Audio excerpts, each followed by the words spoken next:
Prabudai anksti ryte, buvo 6:30, palikai kavos ant stalo su aplietu rašteliu, žodžiais dingdančiais labiau už patį melą. Pragaru man pavertai tą valandą, atsirėmus į aplytą langą, skyriau paskutinę savo ašarą.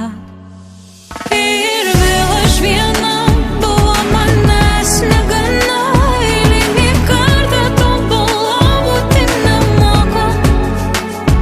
Ir vėl išeinu, aš vėl tyloj pradingstu, palieku viską ir pabėgu aš į tolį.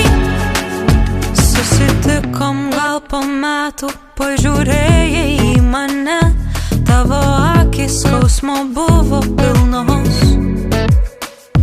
Nusisukus išėjau, bet vėjaisi tu mane, maldavai, kad tau atleisiu vyliais. Atsirėmus į tavo krūtinę, pakeldama akis tariu vėlu.